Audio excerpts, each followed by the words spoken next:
Donald Trump, tuluyan ng napatalsik ang impluensya ng China sa Panama Canal. Ito ay matapos mabili ng kumpanyang BlackRock ang dalawang port na pagmamay-ari ng Chinese billionaire mula sa magkabilang dulo ng kanal. At ang mas matindi pa rito ay kasama umanong binili ng mga investors mula sa US at Switzerland. Sa pangunguna ng BlackRock ang mismong kumpanya ng Chinese billionaire na CK Hutchison na mangangahulugang malilipat rin sa pamamahala ng BlackRock at mga kasosyo nito ang nasa 43 pantalan sa 23 bansa na mayroong 199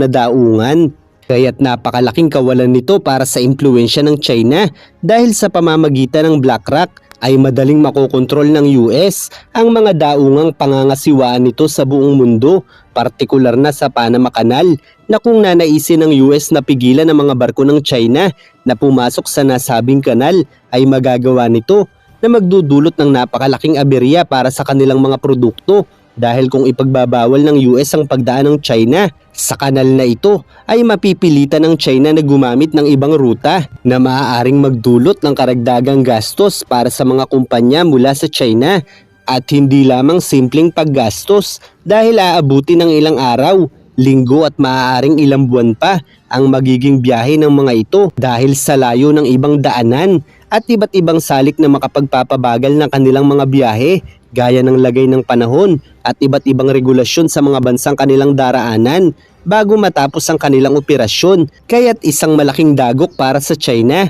ang ginawa ng administrasyong ito laban sa kanila kung kaya't kamakailan lamang ay nagpasikat sila sa pamamagitan ng pahayag na handa na nilang labanan ng US sa kahit anong giyera. Nakalaunan ay binago rin nila matapos sabihin ng US Defense Secretary na nakahanda sila sa giyera at patuloy na pinalalakas ang Indo-Pacific region na kadalasan namang inirereklamo ng China. Pero bakit nga ba ibinenta ng Chinese billionaire sa BlackRock ang kanilang kumpanya mula sa Hong Kong? Ayon kasi sa China ay hindi nila pinakikialaman ang mga desisyon ng nasabing kumpanya na nagpapatunay umano na hindi sila ang kumukontrol ng nasabing port sa Panama Canal. Gayunpaman ang CK Hutchison ay isang kumpanya mula sa Hong Kong na bahagi ng bansang China, kaya't sumasailalim ito sa mga regulasyon at pangangasiwa ng gobyerno ng China. Kaya't maituturing pa rin ang pag-aari nito ng mga ports sa Panama Canal ay maituturing na kontrolado ng China. Kaya't sa makatuwid, ang pagbebenta nito sa BlackRock ay maaaring pinahintulutan rin ng China dahil ang ganitong klase at kalaking kumpanya ay halos imposibleng hindi kikita dahil pangkaraniwan ng mga ports na ito ay may tuloy-tuloy na operasyon. Kaya't kung nanaisin man ng China na huwag itong ibenta ay magagawa nila. Pero dahil nga sa pressure na ipinataw ni Trump sa Panama ay napakaraming investors mula sa Panama at iba't ibang panig ng Latin America ang nahirapang makipagkalakalan sa kanila kung kaya't nakaranas ng mabilis na pagkalugi ang nasabing kumpanya na kung magtutuloy-tuloy ay maaari lamang tumigil ang operasyon nila na maaari namang mauwi sa pagkabangkarote ng kanilang negosyo kung kaya't wala nang magagawa ang China para maisalba pa ito. Kaya't napilitan silang ibenta na lang ito sa mga Amerikano kung saan sa paraang ito ay mabilis namang nakabawi mula sa pagkalugi ang mga namumuhunan dito. Subalit ang kapalit naman ito ay ang tuluyang pagkawala ng kanilang kumpanya kasama na ang impluensya ng China sa napakaraming ports na pag-aari ng CK Hutchison. Sa madaling salita ay tila nga wala talagang magiging ibang choice ang may-ari ng CK Hutchison dahil sa pressure na ginawa ni Trump laban sa China. Kaya tila nga ay nagsilbing sakripisyo na lang ito para sa China upang hindi na madagdagan pa ang malaking pagkalugi nila na may masamang epekto sa ekonomiya ng China. Kaya't sa madaling salita ay muli na namang napagtagumpayan ni Trump ang kanyang pangako na mabawi ang Panama Canal mula sa impluensya ng China upang muling mapalakas ang impluensya ng US laban sa kanila. Kaya naman hindi na nakapagtataka na matapos ang kaganapang ito ay biglaang nagpataw ng taripa ang China sa Canada. Isang indikasyon na kinakailangan nila ng dagdag na kita, kaya't kahit may pagkakataon ng China na makuha ang loob ng Canada dahil sa pag-alat ng relasyon nito sa US ay hindi na sila nag-abala pa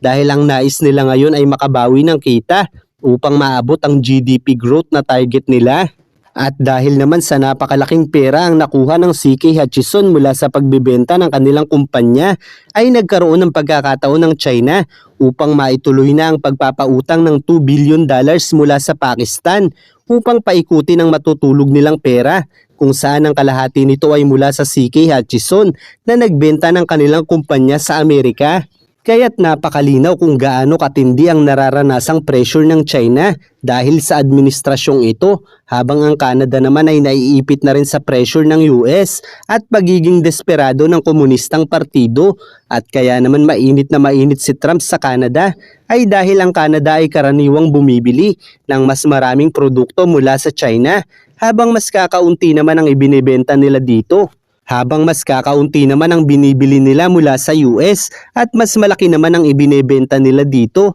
Isang bagay na nais baguhin ni Donald Trump dahil ayon kay Trump, habang matagal na panahon na nilang binubuhay ang ekonomiya ng Canada, ang Canada naman ay binubuhay ang ekonomiya ng China. Kaya't ganoon na lamang ang pagnanais ni Trump na mapapayag itong maging bahagi na lamang ng Estados Unidos. Isang bagay na tila nga ay imposible sa panahong ito, subalit hindi man maganap ang layunin ni Trump na maging 51st state ang rehiyong ito, ay tila nga matinding leksyon ang ipinararanas ngayon ni Trump sa bansang ito dahil mas pinakinabangan pa sila ng China kaysa sa US na may napakalalim na ugnayan sa kanila. Samantala ang Mexico naman na isa pang bansang nasasakop ng North America ay nagagawa pang ibinbin pansamantala ang mga taripa ng administrasyong Trump laban sa kanila. At ito naman ay dahil sa kanilang pagsunod sa nais ni Trump na protektahan nila ang border ng Amerika, kung saan ang pamahalaan ng Mexico ay nagpadala ng 10,000 sundalo sa border ng US at Mexico